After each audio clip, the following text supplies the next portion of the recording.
Good evening, everybody. This is Enrique Sanchez, founder of HLM. Um, Tonight on our show, we're going to be having Dillon Lange from Dallas, Texas. And Dylan, would you care to introduce yourself to the audience, please? Sure thing. Good to be with you all this evening.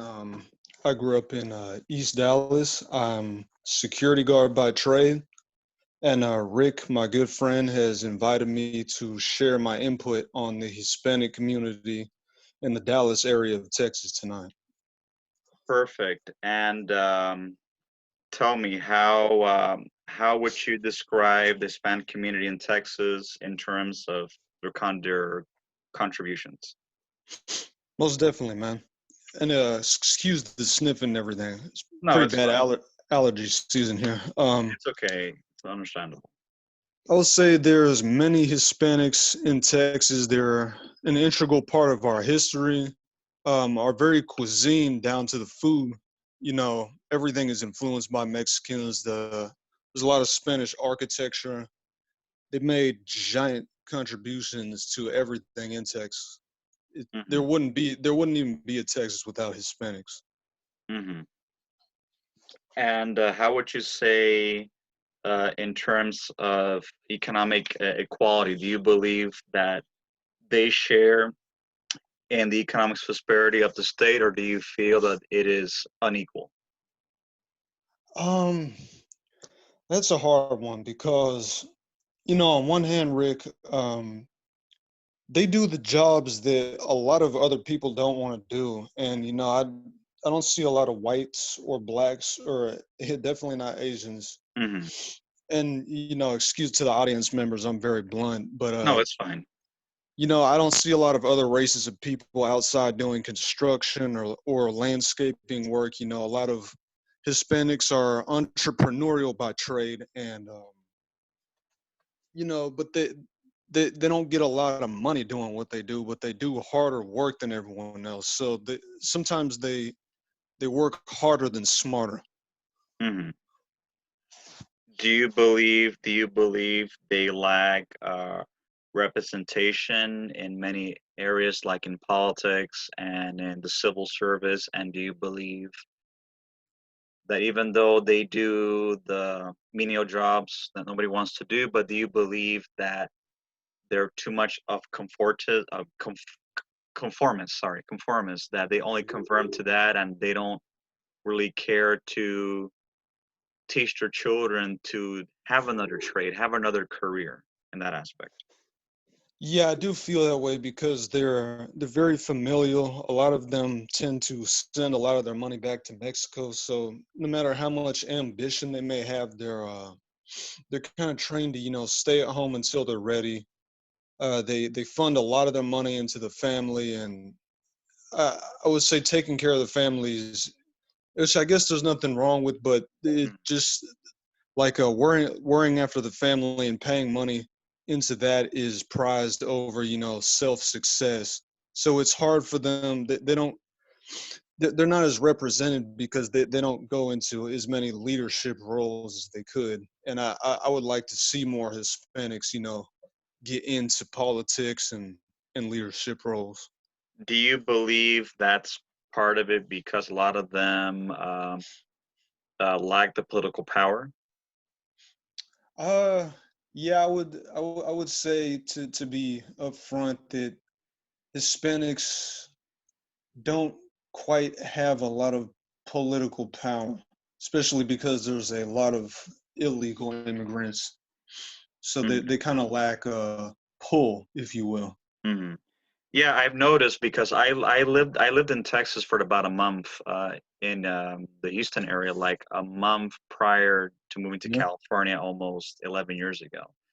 One Oh thing that I wow, I didn't. Yeah, yeah, I don't think I told you that, but one thing that I noticed about Texas from my personal observation, because I've been to Texas many times before. I've Hmm. also been to Dallas back in the 90s, probably before you were born. But Dallas back then was a much nicer place. It was quiet. Now, from what I've heard, it's not so great. Yeah, it's changed a lot, Rick. Since you've been here, Plano, Richardson, Frisco, a lot of areas are budding and growing from what used to be, agricultural, just trees and grass, not in pastures. And now cities are sprouting up all over around the area. Mm-hmm.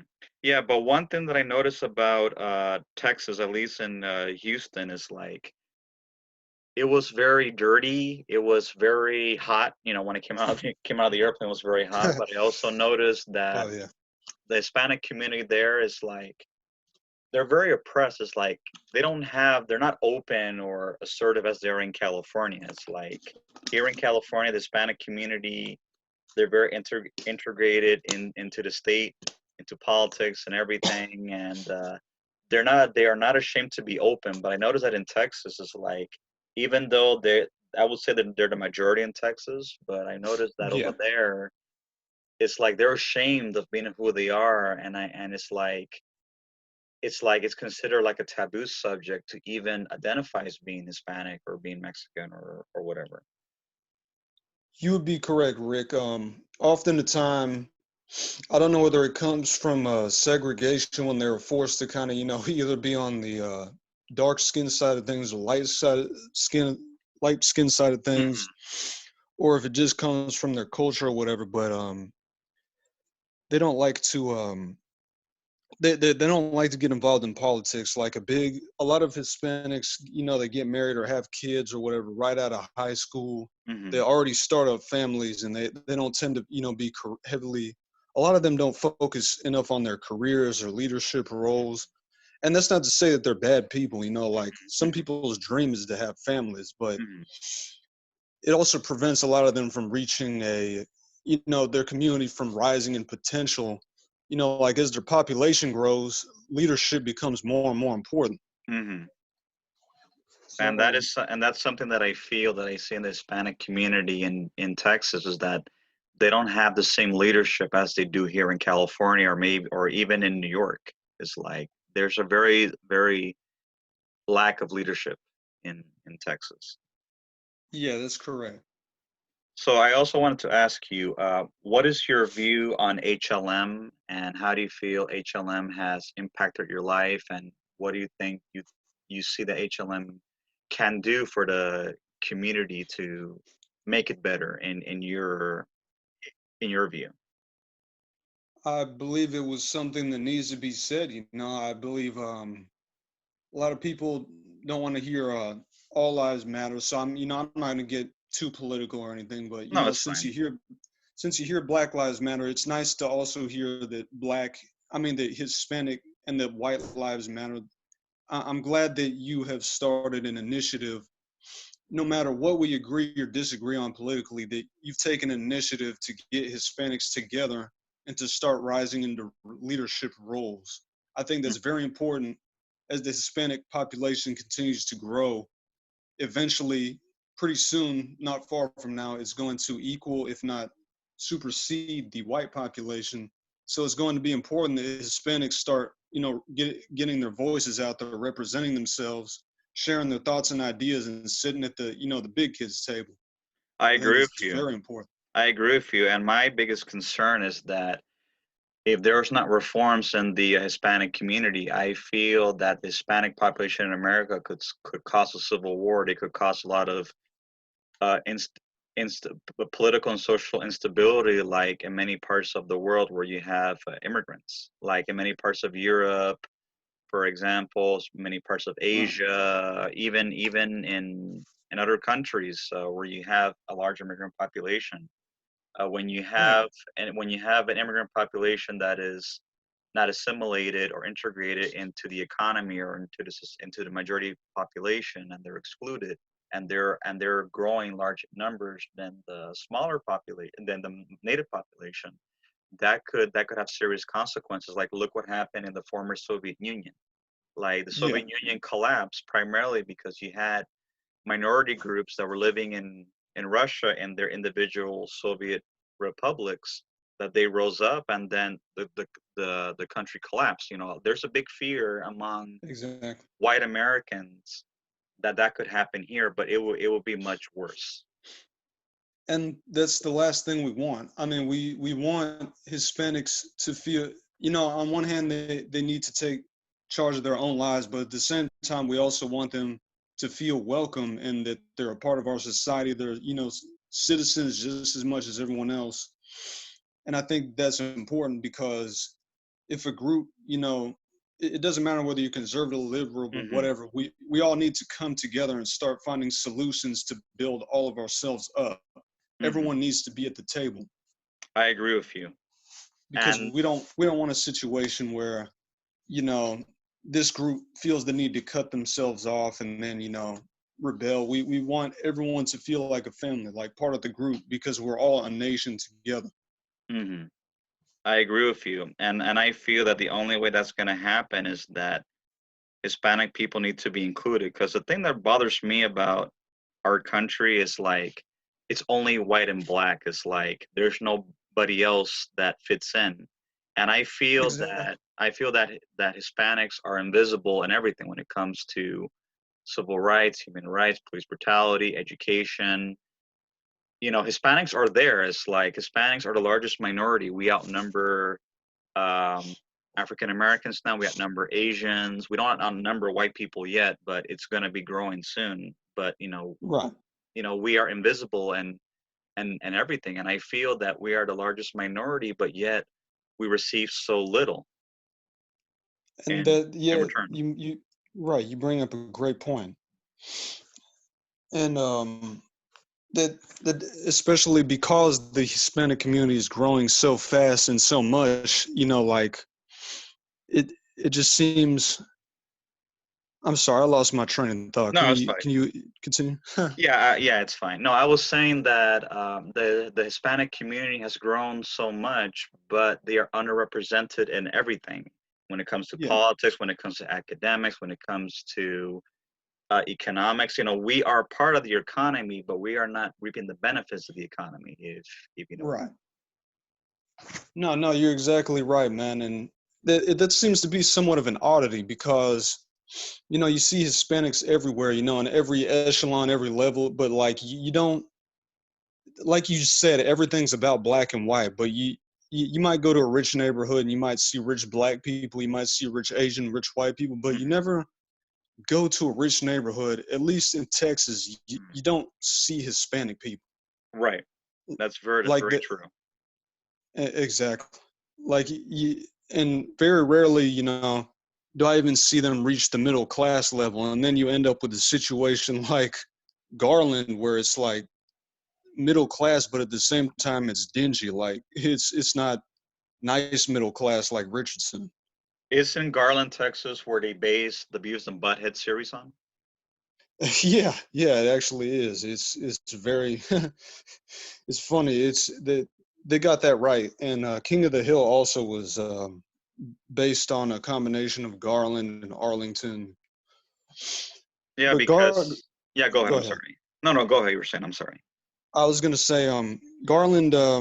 There's nice parts of Garland, like North Garland, but being from East Dallas, kind of bordering with Garland, King of the Hill really hits a nail on the head. Like when Hmm. it's making fun of the rednecks and the working class Hispanics. Right. It's very accurate. It's very on point. Hmm. Yeah, How dingy it looks. yeah, because like one thing I've noticed about Texas is that you don't really have a middle class there just in general. It's like you have a lot of very wealthy people, and then you have a lot of people that are subservient. And I just feel that it's like it's seen as something as a bad thing to think for yourself, because they think, and again, not to bring up politics, they see that if you think Right. for yourself or to question things, that it's seen as liberal or as liberal way of thinking. That is very true. And I notice Hispanics, they want to fit in. They don't like to be labeled, so they end up insular. Hmm. A lot of them might not be fully liberal or conservative. They want to have their own ideas, but they might get dragged under the banner of, the black side or the white side or the whatever side. Hmm. So they just tend to keep to themselves and they stay in their own areas, worry about their own family, and they end up non-political, and they end up not at the table and not in leadership roles. And I noticed this growing up amongst a lot of Mexicans. I would say I mostly grew up around Mexicans. Like they were babysitting me. Mhm. And for the first 13 years of my life, I grew up in a lower middle class environment. Mhm. And then I can also speak from an upper middle class perspective from when I was 13 until I was 20. So Mhm. I know how both sides work. And yeah, you're right. The middle class in Texas is starting to kind of collapse in on itself. It's Mhm. less and less exist. Right. And the thing that gets me is that a lot of hardcore conservatives think that's a good thing. But my question that I ask is like, how are you able to sustain a society if there is no middle class? Because as much as people may not realize, the middle class was the backbone of our society. It wasn't the rich. You know, people want to focus, oh, the rich, just okay, the rich provide, jobs and enterprises and whatever, but you need workers, you need people to work in your factories Mm, and your companies. Let's say, for example, you're a rich man, for the sake of argument. Let's say you're a rich man, right. you decide, okay, I'm going to build a bunch of factories, let's say in Brownsville, Texas.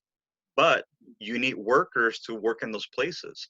If you don't have workers working there and pay them a living wage and treat them well, like how do you expect a factory to run? That's one of the reasons why American industry has gone down. It's not because Americans don't want to work or whatever. It's because they feel so demoralized that Exactly. they feel that they're not part of a part of a company. It's like back in my mother's day, uh, companies used to be like families. Like if you worked hard and you were and you did your job, is that you would get rewarded. Let's say Yeah. they would give you a little bonus or give you little things, and then you will feel happy and you will work better. It's like today, it's like when everything became corporate, corporations just treat the workers as a number. It's like if a worker screws up or whatever, they just dispose of them and get somebody else, and that's very counterproductive. Yeah, I mean, treated like roaches, man. Like you're not doing your job the way we want you to do it. Even if you are, this person doesn't like you, so backroom politics says that you're out of here. We don't Right. want to pay you more because if we pay you more, we're going to cut your hours, and then you're still going to make the same amount of money as when you worked a shit ton of hours. Hmm. Pardon my French, Hmm. and made lesser money. And that it doesn't incentivize success because let's be realistic. Most people's goal is to become middle class. I say we all would like to live, at least a little bit comfortably Right. and have a family. Right. So how's that supposed to happen if you're either the guy that owns the factory or the guy that slaves away at the factory? Where's the Exactly. person in the middle? And Exactly. and the problem is you have, I'm somewhere in the middle of the aisle, so you have these Republican, governors and leaders that are too tough on like crime and everything, so it kind of destroys family units. And then you have these liberal mayors that want to, lock down in police state and tax everyone.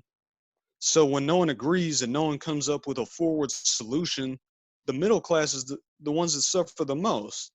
And I Mhm. remember hearing this one time, I can't, it was like a comedian or something said it, but it's like the poor are always looking at the middle class like they're rich, and the rich are always looking at the middle class like they're too poor. Mhm. So it's like everyone's just, giving them the middle finger. And the Mhm. middle class is just looking at both of them like, well, I'm just caught somewhere in the middle. Like I have just enough success to be to have finally a comfortable or okay life, but I'm also not rich. Mhm. I still work for my bread, so to speak. Mhm. Do you feel that the Hispanic community in many ways in Texas is like caught up in the middle, like you just described? Yeah, because I feel like when you look at the demographics, Rick, um, black people are usually the lowest income bracket, and then I would say Asian people, followed by white people, are the highest. White people are more diverse. There's a lot of poor white people, middle Mhm. class, and there's rich, and then Asians are at the somewhere at the top end.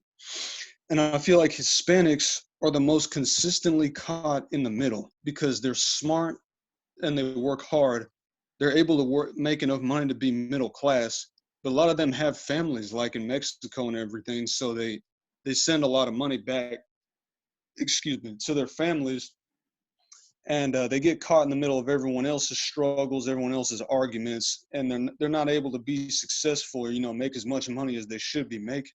Hmm. Especially when they do, I don't know about you, man, but I don't want to be a construction worker. Like the roads have to be paved. Someone's got to do it. It's hard work. You Hmm. would think that would deserve a bit more incentivizing. I agree with you.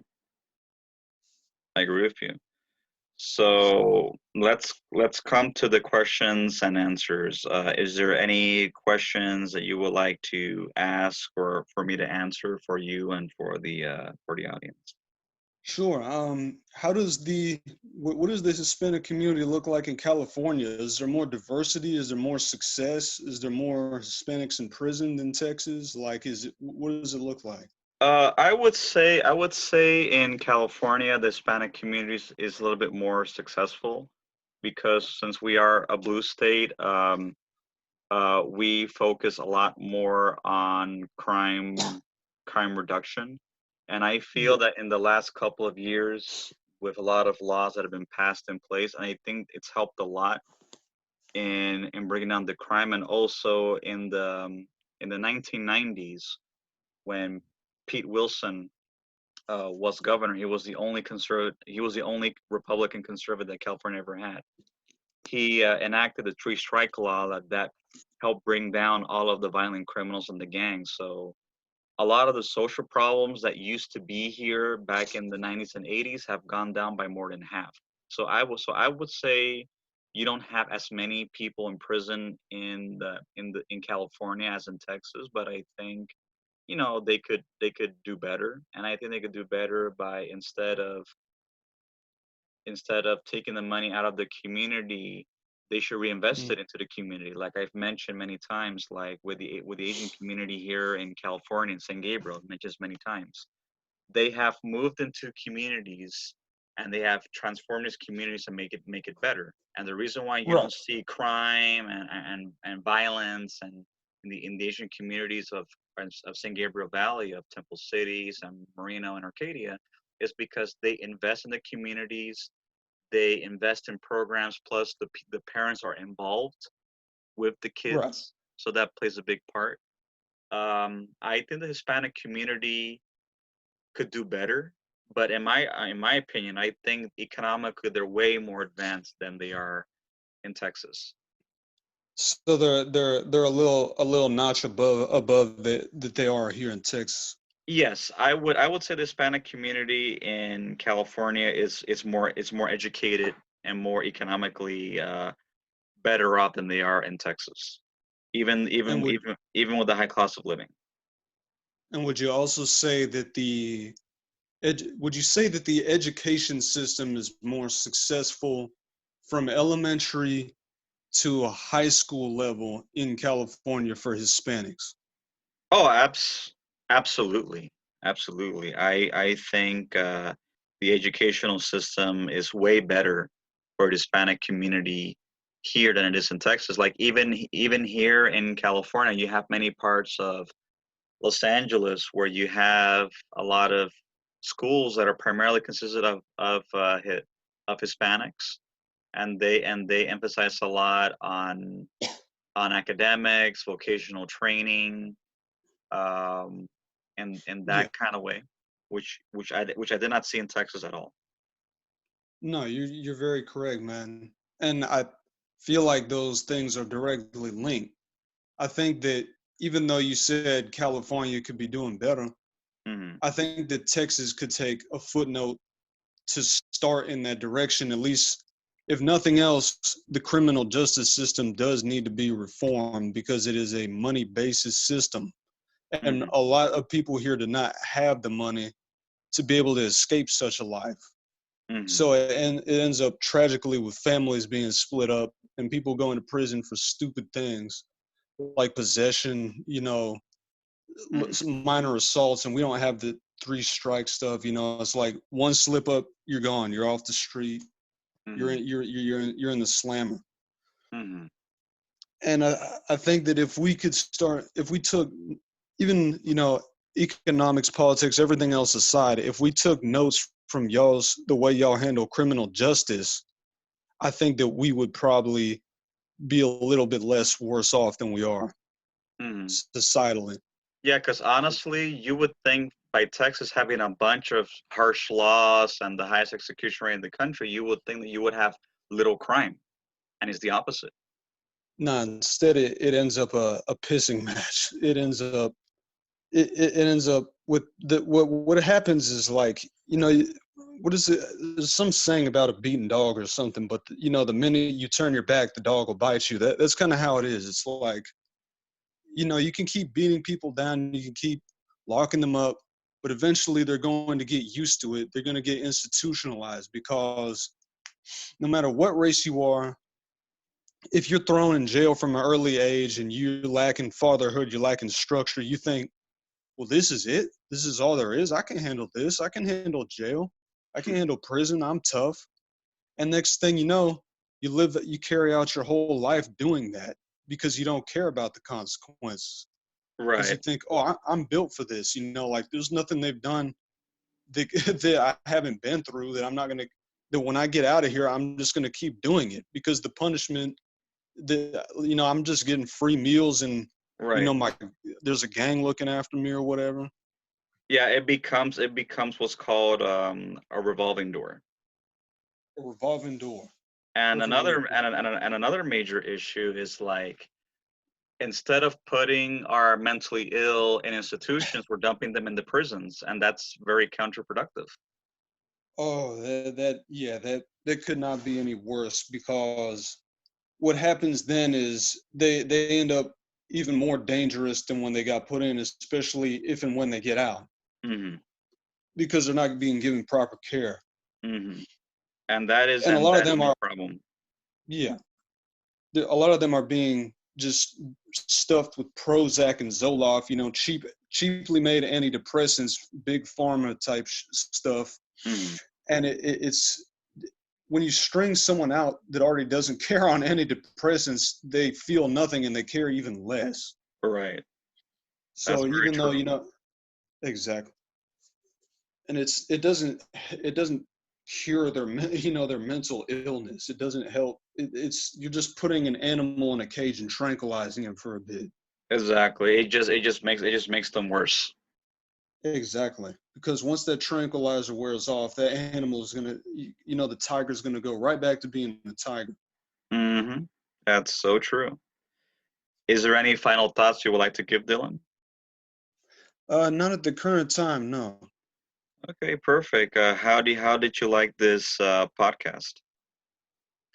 I'm glad for the opportunity that we got to discuss these issues, and I hope that going forward to see more Hispanics in leadership roles. I hope, I wish the success for all Latinos out there. I grew up around y'all. I want to see you succeed. Keep working hard, keep working smart, and keep in touch. Try to get more leadership roles.